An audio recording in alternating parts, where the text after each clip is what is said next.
아주 감동적인 영상입니다. 저도 몰랐는데 우리 교회 영상을 또 어떤 교회에서도 예배 드릴 때 이 영상으로 찬양을 듣고 예배를 드리고 있다고 합니다. 지난번에 온라인 BBS 때 우리 영유아부 유초동부 그리고 유수그룹 할 때도 다른 교회에서도 같이 조인을 해서 한 적도 있습니다. 물론 우리 교회보다 훨씬 더 다양하게 잘할 수도 하는 교회도 있겠지만은 그래도 혹시라도 할 수 없는 여건이 있는 그런 교회들이 지난번 온라인 BBS도 같이 했다고 이야기 들으면서 참 감사했습니다. 지금 우리 찬양도 이 영상도 한국에 있는 어떤 교회들이 같이 예배 시간에 영상으로 은혜를 받는다고 합니다. 너무 감사하게 생각을 합니다. 유엔 본부는 뉴욕에 있지만은 유엔 본부의 많은 산하기관들은 스위스 제네바에 많이 운집해 있습니다. 그 중에 하나인 국제보건기구 빌딩에 미국 연구사무실에 어느 날 2명의 침입자가 들어왔습니다. 스웨덴에서 내려온 2명이 미국 연구실에 들어갔는데 경비원에게 발각되면서 총격이 이루어졌고 한 사람은 그 자리에서 죽고 한 사람은 도망을 했습니다. 도주한 한 사람이 기차를 타고 1등 칸에서 피신하는 중에 자신의 몸이 바이러스에 감염된 것을 알았습니다. 그리고 그때는 이미 그가 타고 있는 기차 1등 칸에는 많은 사람들이 감염되기 시작한다는 것도 알았습니다. 왜냐하면 그가 침입했던 미국 연구실, 국제보건기구의 연구실에는 은밀하게 뭔가 바이러스 생학 어떤 것을 연구하고 있다는 정보를 얻고 그것을 비밀을 캐내기 위해서 잠입했었던 것입니다. 사실이 아니라 영화에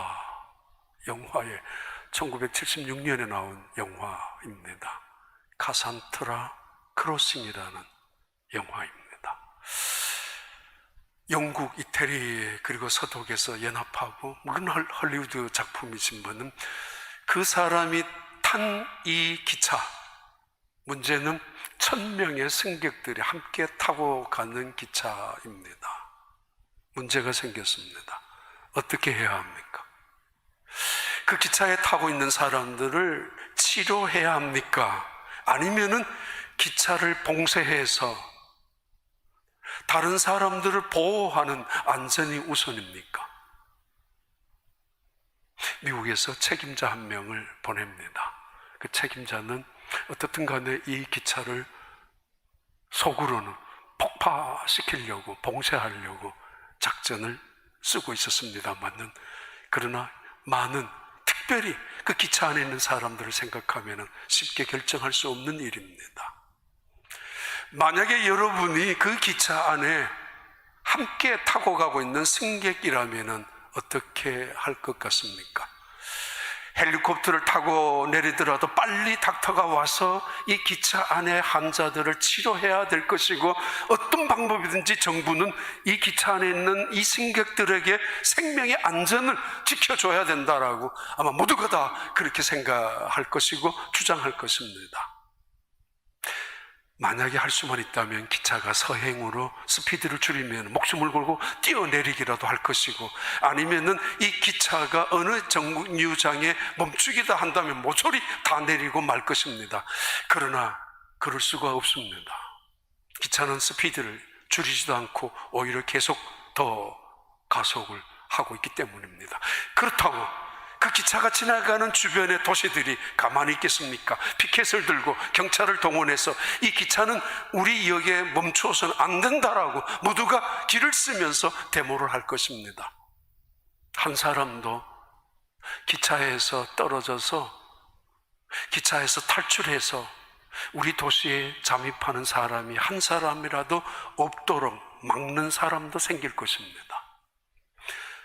어떻게 할 것입니까? 여러분이 기차가 지나가는 정류장에 살고 있는 도시에 있는 사람들이라면은 그 기차에 환자들을 내리게 해서 그래도 우리 지역에 있는 병원에서 치료를 받게 해 줄 수 있다라고 생각할 수 있습니까? 이 기차는 계속 달리는데 어디까지 달리는가 하면은 카산트라라는 폴란드 카산트라를 향해서 달려갑니다. 결정을 그렇게 했기 때문에. 그런데 그 폴란드 카산트라라는 그 지역 직전에 철교가 있는데 이미 무너지기 직전의 철교 다리입니다. 지금까지 사용하지 않았던 그 철교 위를 지나야만 카산트라를 도착할 수 있습니다. 대부분의 승객들은 쏟고 있죠. 우리가 지금 카산트라를 향해서 가고 있고 그곳에 가면은 격리하든지 봉쇄하든지 일단 환자들이 치료를 받을 수 있을 것이라는 생각 속에서 어느 정도 안정을 하고 있지만은 꽤 많은 사람들은 그 속셈을 알아차립니다. 카산트라 들어가기 전에 그 철교에서 이 기차는 무너지고 말 것이고 떨어지면 폭파가 될 만큼 계곡이 깊은 계곡이니까 이건 함정이라고 그래서 갈등하기 시작합니다.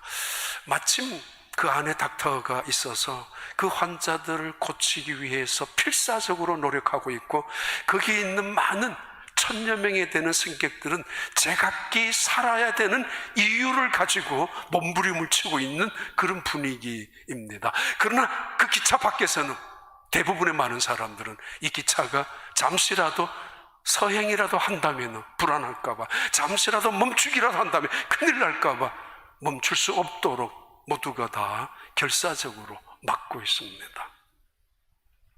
어떻게 해야 합니까?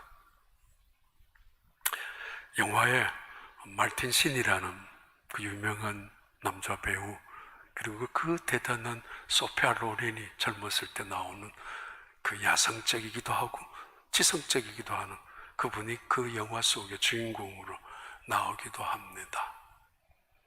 기차는 마침내 달려가다가 카산트라라는 철교에서 떨어지고 말고 수많은 사람들은 잔인할 정도로 죽어갑니다.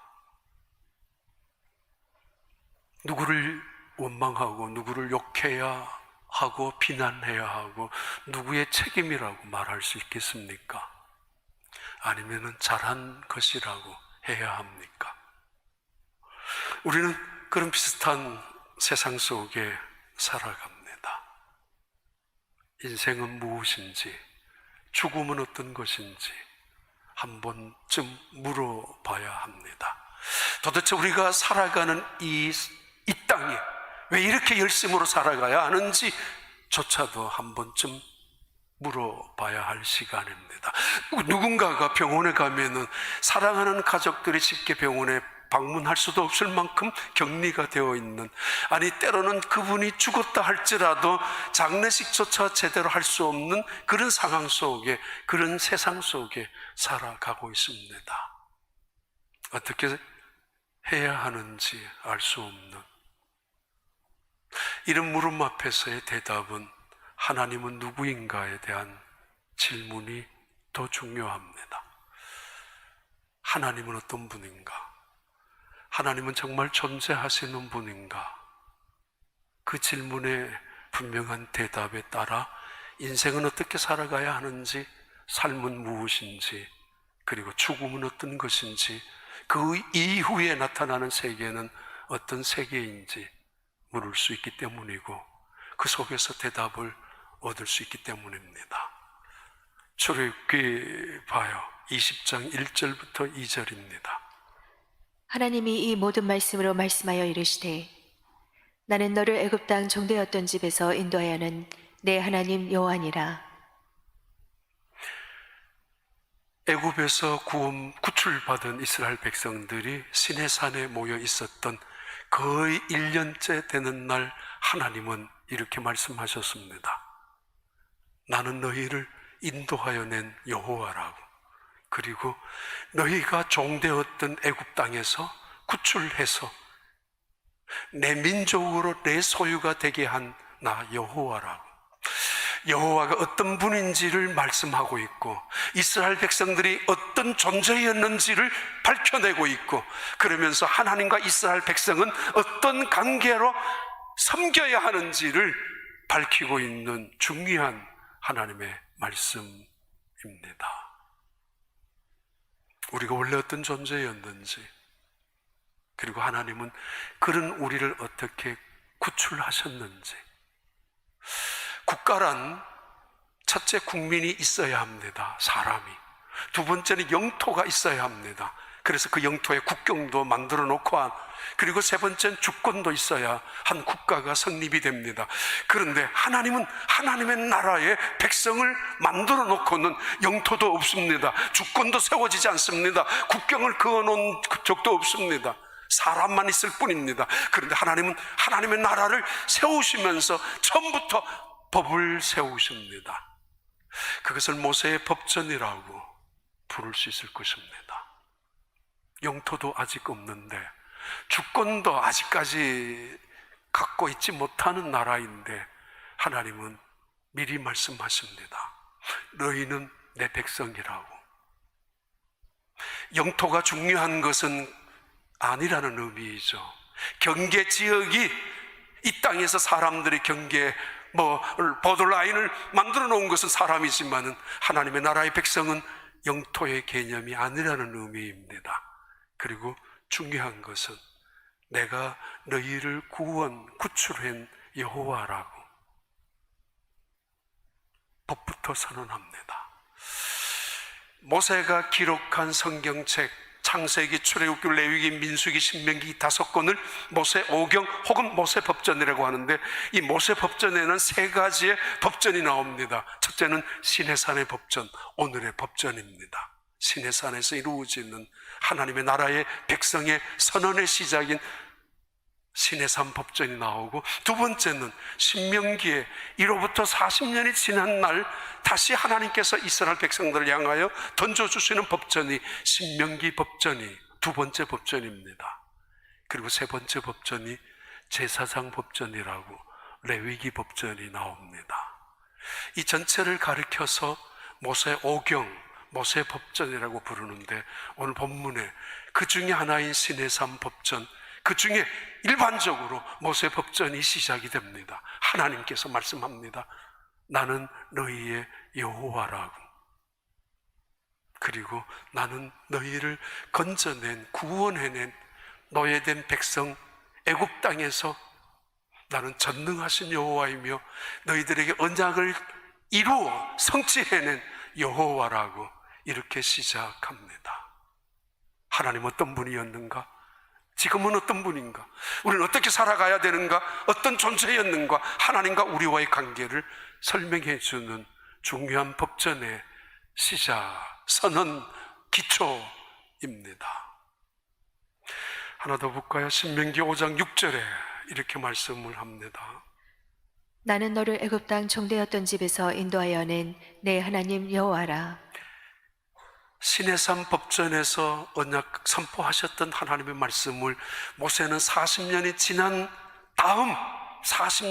다음 그들에게, 그들의 부모님이 다 돌아가시고 가나안 땅에 입성을 눈앞에 둔 가나안 세대 혹은 광야 제2세대를 향하여 똑같은 말씀을 어김없이 빼뜨리지 아니하고 다시 선포합니다. 나는 여호와라고, 언약적인 하나님이며 나는 여호와라고, 결코 그 언약을 파기하지 아니한 신실하신 여호와라고, 동시에 그 언약을 이끌어 나가는 능력이 있고 그 언약을 성취해 나가는 사랑과 신실함이 있다라는 의미에, 그래서 여호와라고 말합니다. 약속을 지키려고 하더라도 지킬 수 있는 능력이 없어서 못 지키는 사람도 있고, 약속을 지키려고 하지만은 때로는 자신의 이익 앞에서 순식간에 변질, 변개, 또 다른 것 앞에서 바꾸어 버리는 사람들도 있지만은 하나님이 무엇이 부족해서 그럴 뿐이겠습니까? 그런 의미의 나는 여호와야, 라고 말씀하시고 40년 후에 또 한 번 반복하시면서 나는 여호와라고 그들에게 자신을 신뢰할 것을, 그리고 그들이 어떤 존재였는가를, 지금 앞으로도 어떻게 살아가야 될 것인가를, 인생과 죽음에 대한, 그리고 삶의 근본적인 원리를 가르쳐주고 밝혀주는 말씀입니다.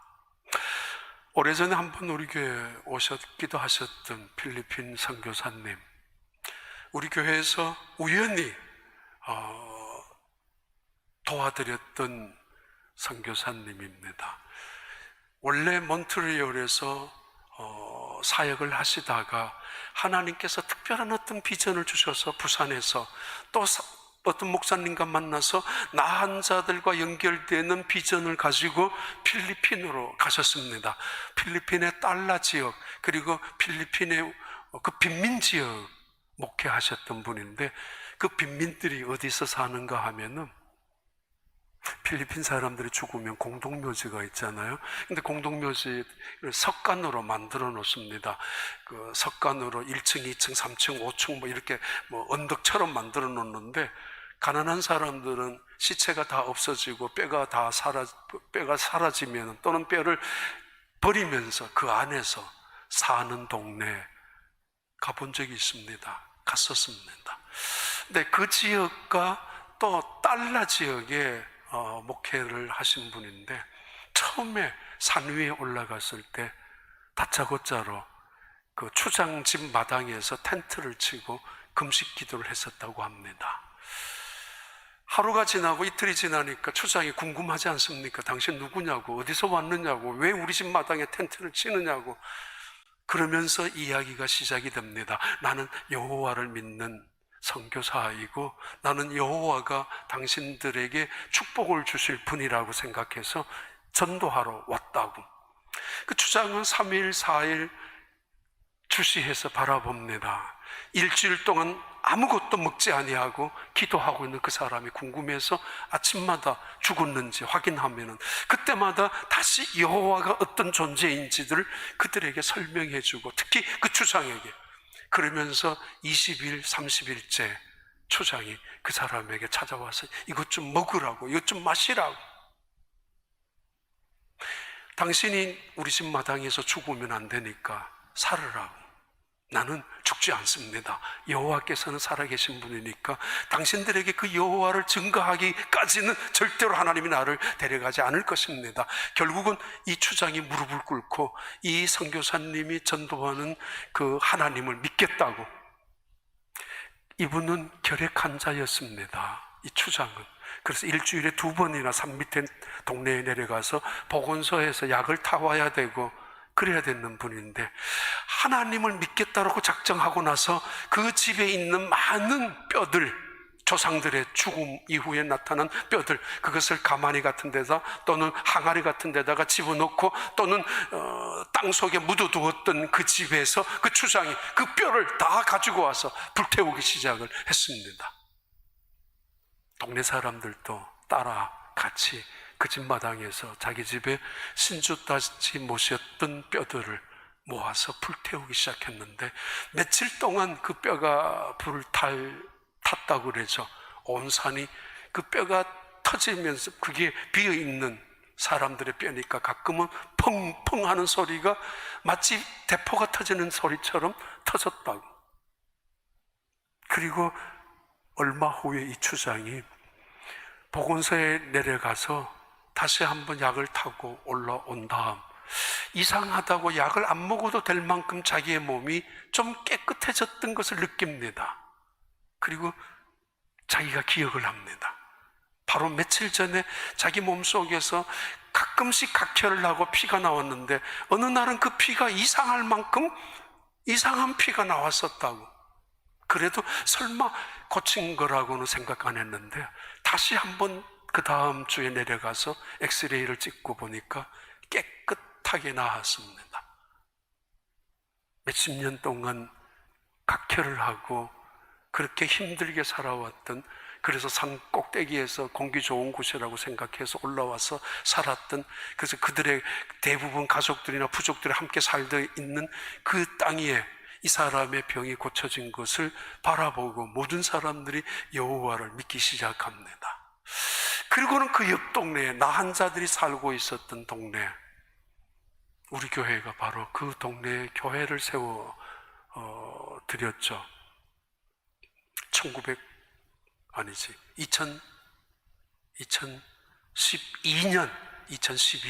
그리고 2013년. 왜 기억이 나는가 하면은 우연히 어느 교회를 매년 우리 당회에서는 또 선교 사역에서는 교회를 2개, 3개 이상은 전 세계에 건축하고 싶었기 때문에 인터넷을 서치를 했습니다. 어디 교회에서 어느 선교사님이 가장 긴급하게 원하시는지. 우연히 교회당 땅을 사놓고 그리고 건축을 하는 순간인데 돈이 하나도 없어서 더 이상 교회를 완공할 수 없다라는 그 선교 편지를 보고, 그리고 여러 가지를 한 번 더 알아보고 그 교회를 도와준 적이 있습니다. 아마 저 기억으로 3만 불 정도였을 건데 그때 당시로는 작지 않는 돈이었습니다. 그래서 좀 10,000불이면 남미 같은 데서는 건축할 수 있었는데 주저하기도 했는데, 그분이 올려놓은 선교 편지가 너무 간절하고 그리고 진실한 것이 느껴졌기 때문에 돕기로 결정하고 돈을 보내드렸습니다. 그리고 건축한 다음 완공 예배를 할 때 갔었습니다. 그때 들었던 이야기입니다. 그 교회가 시작될 때 어떤 젊은이, 봉이라는 나한 자, 젊은 부부가 있는데 손가락이 하나도 없습니다. 10개가 다 문드러졌는데 어느 날 그분이 자기가 하나님을 만난 적이 있다고 그러면서 선교사님에게 이 땅에, 그것도 자기 집 뜰이겠죠.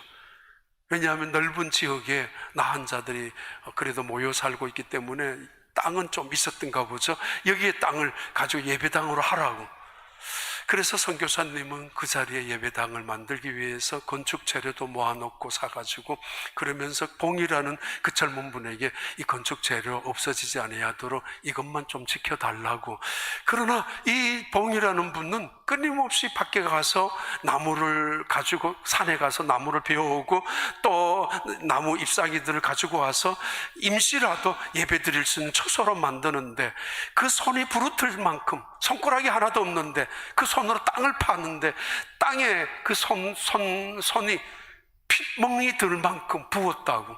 그래서 임시 예배 처소를 만들어서 예배를 드리고 그의 아내도 함께 와서 예배를 드리는데, 그러던 어느 날 이분이 쓰러졌습니다.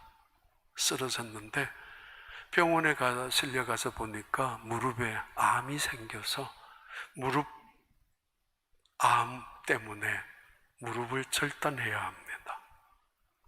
그래서 이분은 휠체어를 타면서 그때부터 3, 4개월 교회를 나오지 않았다고 합니다.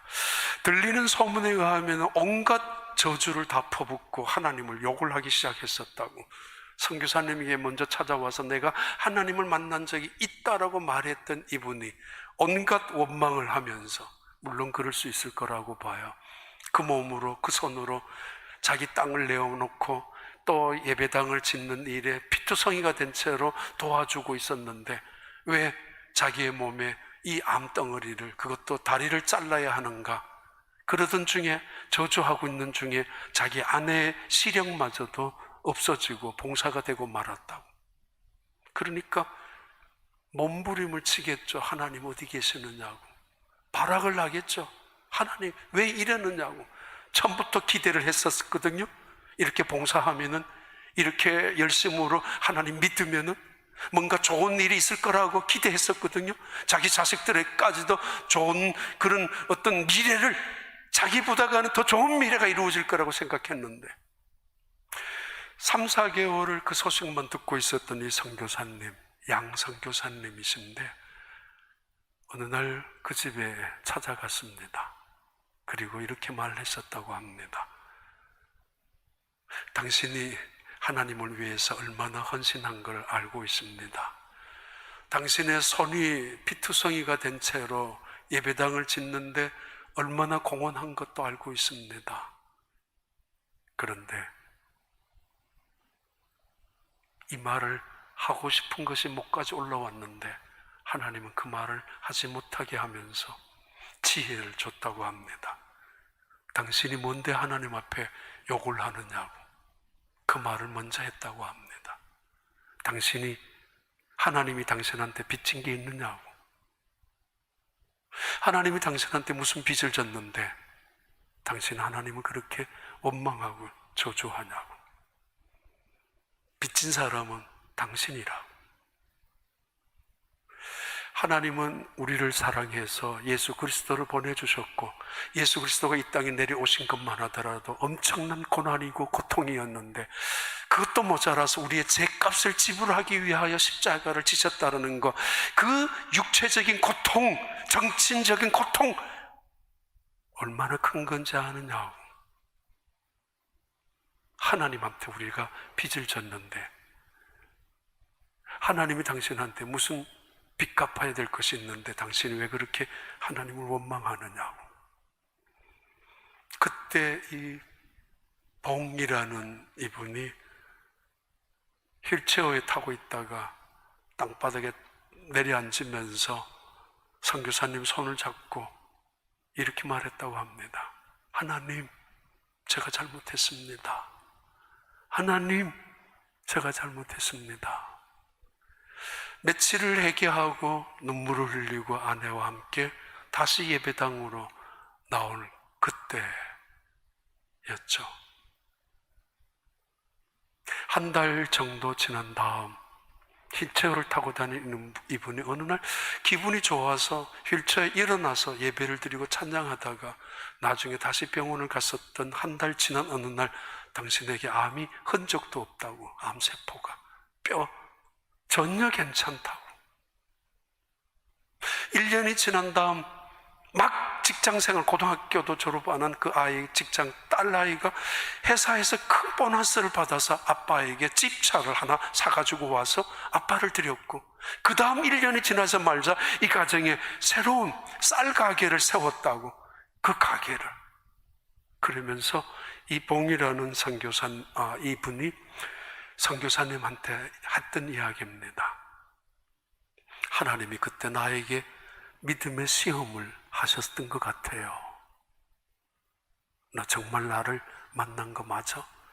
이런 아픔 속에, 이런 시련 속에서도 흔들리지 않을 수 있어? 마치 아브라함에게 믿음의 시험을 준 것처럼, 욥에게 믿음의 시련을 주셨던 것처럼 나에게 믿음의 시험을 하셨는데, 그만 나는 사탄의 유혹에, 사탄의 게임에, 마귀의 게임에 넘어가서 몇 달 동안이나 하나님을 원망하고 있었다고. 그래서 다행히 내가 하나님의 시험에 합격할 수 있어서 너무 고맙다고. 그래서 그 선교사님 그 주변에 새롭게 교회를 시작하면서 건축했던, 돈이 없어서 마무리를 못하고 있었을 때 우리 교회에서 도와줘서, 그러니까 한 7년 전입니다. 그 완공할 때 예배를 드리러 갔었지 않습니까? 찾아보니까 그 사진을 못 찾았습니다. 그때 그분들이 얼마나 그 예배당에서 나은 자들이 전부 모여서 예배를 드렸던 기억이 있습니다. 봐요. 이사야서 43장 1절부터 3절까지입니다. 야곱아, 너를 창조하신 여호와께서 지금 말씀하시느니라. 이스라엘아, 너를 지으신 이가 말씀하시느니라. 너는 두려워하지 말라. 내가 너를 구속하였고 내가 너를 지명하여 불렀나니 너는 내 것이라. 내가 물 가운데로 지날 때에 내가 너와 함께 할 것이라. 강을 건널 때에 물이 너를 침몰하지 못할 것이며 내가 불 가운데로 지날 때에 타지도 아니할 것이요 불꽃이 너를 사르지도 못하리니. 대저 나는 여호와 내 하나님이요 이스라엘의 거룩하니요 내 구원자임이라. 내가 애굽을 너의 속량물로 구스와 스바를 너를 대신하여 주었노라. 예, 하나님이 조성하시고 하나님이 창조하시고 그리고 하나님이 구속하셔서 불러내어 주신 하나님의 백성들, 그 백성들에게 하신 하나님의 말씀입니다. 나는 너를 지은 자야. 나는 여호와야. 나는 너의 여호와라고, 너는 나의 백성이라고. 이사야 44장 21절 계속하죠. 야곱아 이스라엘아 이 일을 기억하라. 너는 내 종이니라. 내가 너를 지었으니 너는 내 종이니라. 이스라엘아 너는 나에게 잊혀지지 아니하리라. 내가 내 허물을 빽빽한 구름같이 내 죄를 안개같이 없이 하였으니 너는 내게로 돌아오라. 내가 너를 구속하였음이니라. 여호와께서 이 일을 행하셨으니 하늘아 노래할지어다. 예, 하나님의 말씀입니다. 법전의 첫 전문입니다. 나는 여호와라. 그리고 그들에게 말합니다. 내가 너희들을 내 백성으로 삼았다고. 얼마나 행복했으면은, 얼마나 만족했으면은, 얼마나 큰 기쁨이 있었으면은, 그런 그들을 향하여 만족스럽게 말씀합니다. 너희는 내 백성이라고. 그러면서 두 번째로 넘겨가면은 20장 3절부터 5절까지의 말씀이죠. 너는 나 외에 다른 신들을 내게 두지 말라. 너를 위하여 새긴 우상을 만들지 말고 또 위로 하늘에 있는 것이나 아래로 땅에 있는 것이나 땅 아래 물속에 있는 것에 어떤 형상도 만들지 말며 그것들에게 절하지 말며 그것들을 섬기지 말라. 나 내 하나님 여호와는 질투하는 하나님인즉 나를 미워하는 자의 죄를 갚되 아버지로부터 아들에게로 3세대까지 이르게 하거니와. 예, 하나님은 내가 여호와야 말씀하셨습니다. 그리고는 첫 번째 명령을 내립니다. 다른 신을 너희들 앞에 두지 말라고. 다른 신을 너희들 앞에는 두지 말라고. 하나님이 선언하시는 말씀은 우리가 깨닫고 믿어야 합니다. 천지를 창조하셨다. 교육이죠, 레슨이죠, 선포죠. 그거는 깨달음이 필요합니다. 하나님의 약속은 신뢰입니다. 그거는 믿고 기다리고 신뢰하는 것입니다. 하나님의 약속은.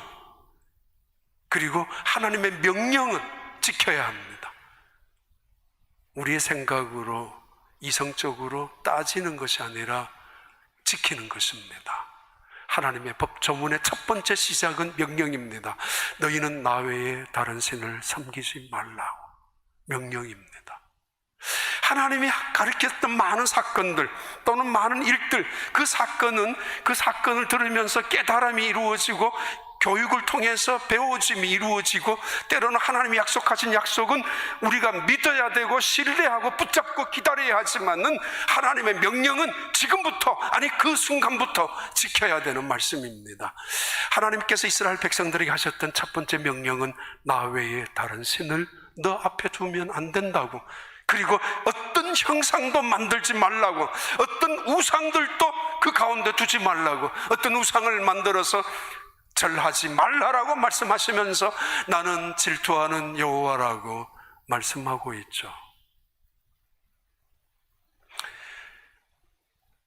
우리 어스틴 1993년도 어스틴에 일어난 일이죠.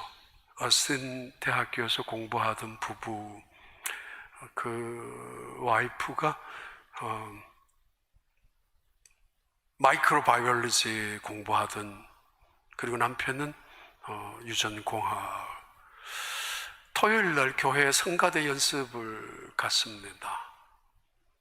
2시간 연습이 끝난 다음 밖에 나왔는데 밖에가 그분 유현아라는 그 남편이 차 안에서 기다려야 했고, 또 왜냐하면 5살짜리 아이가 있었기 때문에 좀 시간이 지났지만 2시간 지난 다음 차를 가서 보니까 차가 없었고, 간신히 정신을 차려서 왔다가 혹시라도 뭐 별 생각이 먼저 들었지만 그래도 그렇게 뭐 다른 생각 없이 찾아다니다가 저 한 모퉁이의 쓰레기통 옆에 차가 버려져 있는 것을 보았습니다. 쫓아가서 보니까 자기 남편이 강도에 의해서 권총으로 총상을 당해서 피투성이가 된 채 죽었습니다. 어린 아이가 5살, 아니 5개월짜리 아이가 울고 있었. 그 순간에 이 여자분은 혼절해버리고 말았죠. 이제 학위를 눈앞에 두고 있는 이 사람에게 남편의 모습 그리고 아이 우는 것 다 겹쳐지면서 6개월 이상이나 그 절망 속에서 헤어나지를 못했었다고 합니다. 유현나란 필라델피아에 언니가 내려와서 힘이 되어주고 또 설득도 하고 그러던 중에 하나씩 회복이 됩니다. 물론 목사님은 아버지는 어스틴의 교회 목사님이셨는데 언니의 권유로 피바디 음대로 들어갑니다. 들어가서 음악을 전공하고 3년 만에 졸업하고 다시 1년 만에 석사까지 마치고 그리고는 많은 오페라의 주연으로 활동하기 시작합니다. 그분의 오페라를 들은 사람들 이야기, 그 노래를 듣고 있으면 왠지 가슴이 찢어질 만큼 그 노래가 내 속에 들어왔을 때 내 영혼이 흔들릴 만큼 가슴 속에 큰 울림이 있다고. 원래는 유전공학에 취해서 과학도가 되려고 했지만은 남편이 죽고 나서 하나님께서 새로운 길로 이끄시는 것을 생각하고 언니의 권유로 간 다음 이렇게 이야기합니다. 볼티모어 선지에서도 그분의 목소리는 다이아몬드 같은 순결한 목소리입니다. 그리고 때로는 7 색깔 같은 음색이 떠오르는 스타라고 뉴욕 타임즈에서 발표한 거죠. 그의 청명한 음색과 안정적인 톤을 가진 사람은 지금까지 본 적이 없다고. 모차르트의 미완성 오페라 있잖아요. 자이다라는 거기에 주인공으로 나왔을 때 평가한 평가입니다. 그분이 노래할 때마다 오른손에 남편이 남편의 손가락에 있었던 금반지를 그대로 끼고 한다고 합니다. 늘 디렉터들이 그 손가락의 반지는 빼라고, 주인공과 어울리지 않는다고, 드라마 그 스토리와도 연결되지 않는다고, 그러나 그분은 말했다고 합니다. 빼라고 하면 난 노래 안 할 겁니다. 이 반지를 깨고 있을 때마다 하늘에서 마치 들리는 듯한 남편의 음성이 들려온다고. 여보, 내가 보고 있어. 난 괜찮으니까 노래 열심으로 해서 하나님께 영광을 돌리라고. 다시는 원망하지 말고. 그런 느낌이나 그런 음성이 그의 마음속에 들려오는 듯이, 그래서 그 반지를 껴고 찬양을 한다고 합니다. 물론 어렸을 때부터 아빠로부터 배운 하나님의 존재를 알고 있었지만은, 그러나 그 하나님이 너무도 믿고, 아니 죄를 짓고 있는 순간도 아니라 하나님의 교회에 가서 찬양 연습을 하고 있는데 어떻게 그 순간에 하나님은 뭘 하시길래 내 남편을 이렇게 비참할 정도로, 그것도 이제 막 하기를 눈앞에 두고 있는 남편을 데리고 가느냐 말이에요. 다시 말씀드립니다마는 우리는 이 세상에 살아가면서 알 수 없는 일을 많이 부딪힐 때가 있습니다. 설명할 수 없는, 설명을 하더라도 받아들일 수 없는 일들을 경험할 때가 있습니다. 봐요. 이사야서 40장 18절 21절. 그런즉 너희가 하나님을 누구와 같다 하겠으며 무슨 형상을 그에게 비기겠느냐. 우상은 장인이 부어 만들었고 장색이 금으로 입혔고 또 은사슬을 만든 것이니라. 궁핍한 자는 거제를 드릴 때에 썩지 아니하는 나무를 택하고 지혜로운 장인을 구하여 우상을 만들어 흔들리지 아니하도록 세우느니라. 너희가 알지 못하느냐, 너희가 듣지 못하느냐, 태초부터 너희에게 전하지 아니하였느냐. 땅의 기초가 창조될 때부터 너희가 깨닫지 못하였느냐? 하나님은 여전히 살아계신 분입니다. 알 수 없는 일이 많이 닥치고 있다 할지라도, 그래서 우상을 만들지 말고 우상에게 절하지 말라고, 하나님의 자존심의 문제가 아니라 하나님의 인격적인 모욕이고 하나님의 존재에 대한 거부이니까. 이 세상의 모든 신들은 가짜이며, 이 세상의 모든 우상들은 거짓 우상들이며, 이 세상들의 우상들 중에서 이 땅을 만들고 이 땅의 기초를 세우고 하늘의 별 하나 만드는 우상들이 어디 있습니까? 하나님은 단호히 말씀합니다. 그 거짓, 그 가짜 우상들에게 절하지 말라라고, 나는 여호와라고. 그러면서 동시에 너희는 나만을 섬기라고, 나 외에 어떤 우상도 만들지 말고 절하지 말라라고. 오늘의 위기 상황 속에, 오늘의 절망 속에서도 여전히 하나님은 하나님이십니다. 그리고 출애굽기 20장 5절부터 7절에 말씀입니다. 마지막 말씀인데 봐요. 그것들에게 절하지 말며 그것들을 섬기지 말라. 나 내 하나님 여호와는 질투하는 하나님인즉 나를 미워하는 자의 죄를 갚되 아버지로부터 아들에게로 3, 4대까지 이르게 하거니와, 나를 사랑하고 내 계명을 지키는 자에게는 천대까지 은혜를 베푸느니라. 하나님의 명령은 너희는 나를 섬기라는, 내 앞에 절대 어떤 신도 두지 말라라는 명령 앞에 하나님이 약속합니다. 내가 천대까지 너희들에게 은혜를 베풀 것이야. 이거는 기다리는 것이고, 이거는 신뢰하는 것이고, 이거는 믿는 것입니다. 태초에 하나님이 천지를 창조하셨다, 이 대단한 선언, 이 선언 속에는 우리의 깨달음이 필요합니다. 이 말씀 속에는 중요한 교육이 있기 때문입니다. 가르쳐 주는 것입니다. 과학자들이, 수많은 과학자들이 이 말씀, 이 선포 앞에 열쇠를 얻을 필요가 있습니다. 아니면 이 말씀 앞에 모든 철학자들은 인생은 무엇인지, 어디로 가야 하는지 그 질문 앞에 대답을 얻어야 될 선언입니다. 천지를 하나님이 창조하셨다는 이 말씀 말입니다.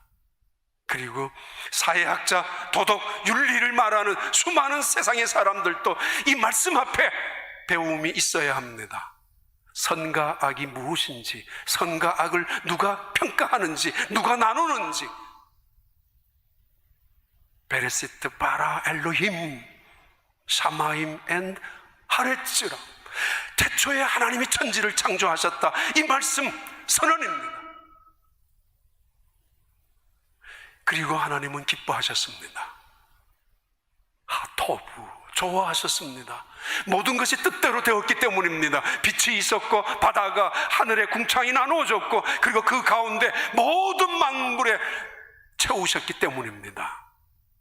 하나님 말씀합니다. 너는 내 소유라고. 얼마나 만족하셨으면은, 얼마나 기뻐하셨으면은.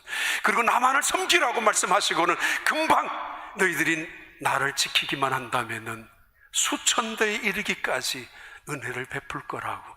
사는 길이 여기에 있고, 복의 근원이 여기에 있고, 생명의 원천이 여기에 있음을 가르쳐 주고 있습니다. 그 양 선교사님, 교회 사역을 하던 중에 말레이시아에서 자기 교회 사역을 하다가 말레이시아로 돈 벌러 갔었던 부부가 있었다고 합니다. 리안이라는 부부인데, 어느 날 리안 부부가 다시 선교사님에게 전화 왔습니다. 선교사님, 제가 다시 돌아가도 될까요? 돌아오라고. 그래서 돌아온 다음에 물어보니까 이 아내가 일하다가 쓰러졌고, 쓰러진 다음에 병원에 가니까 얼마 못 살 거라고. 그리고 이분들이 그렇게도 원했던 그 아이는 결코, 만약에 당신들이 산다 할지라도, 아내가 산다 할지라도 결코 아이는 가질 수 없을 것이라고 진단을 받고, 그래서 결국은 고향으로, 이 선교사님 동네로 돌아온 것입니다. 리안 전도사님 부부, 선교사님은 아무 말 안 하고 받아들이고 그 부부를 그 교회 전도사님으로 사역하도록 배려했습니다. 어느 날 그 아내가 남편에게 내 몸이 이상한 것 같아 라고 말했는데, 그 남편이 아내를 데리고 병원을 갔었는데 그 아내의 몸에 아이가 임신되어 있었습니다. 그리고 계산을 많이 해보면서 그 선교사님이 자기가 돌아왔던 언제인가 이 자기 부부를 향하여 축복기도 안수기도를 한 다음 아마 그였을 거라고 생각하면서 그들은 선교사님에게 그 이야기를 했습니다. 하나님이 이렇게 일하셨다고.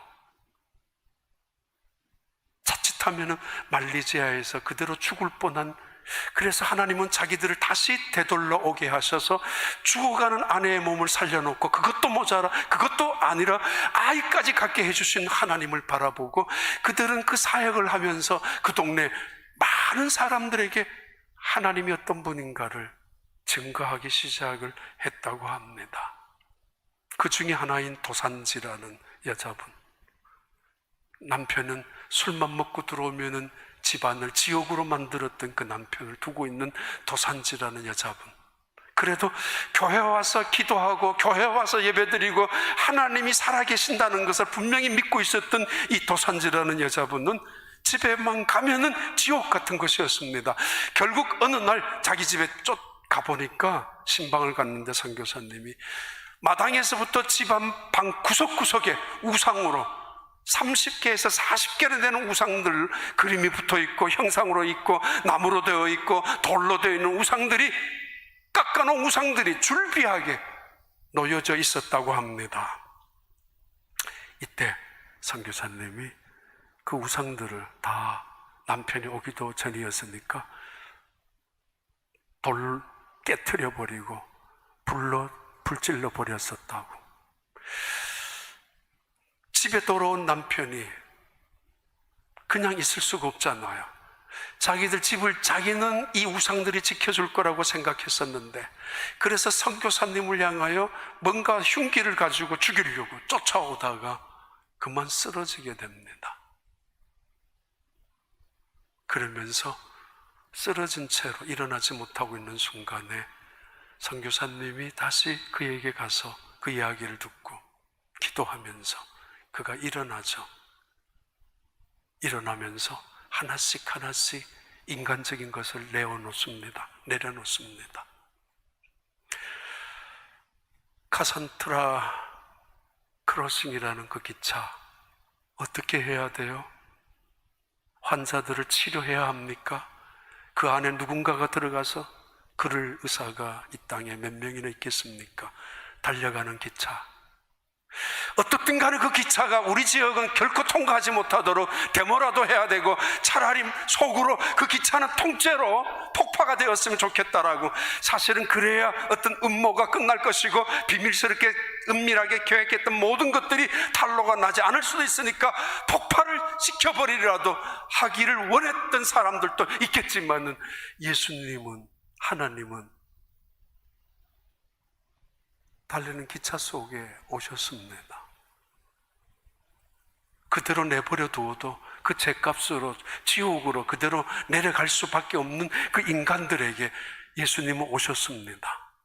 그리고 그 인간들의 죄를 옮겨가셨습니다. 모든 더럽고 추하고 누구도 이겨낼 수 없는 죄악이라는 그 질병을 예수님이 몸에 다 갖고 가셨습니다. 얼마나 무거웠을까요? 얼마나 힘들었을까? 얼마나 고통스러웠을까?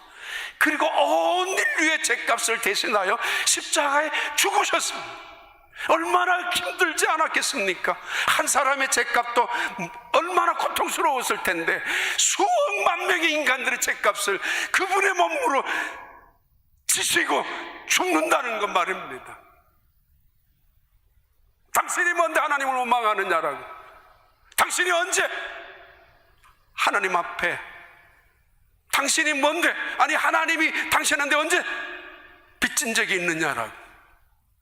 글 한마디에 거꾸로 졌던 사람 맞다고. 하나님의 말씀입니다. 그리고 하나님의 약속입니다. 누구든지 나를 섬기는 자는 수천 배의 은혜를 주겠다고. 그 은혜 속에 끝까지 끝까지 승리하는 여러분 가정, 자손들이 되기를 축복합니다. 하나님 아버지 감사합니다.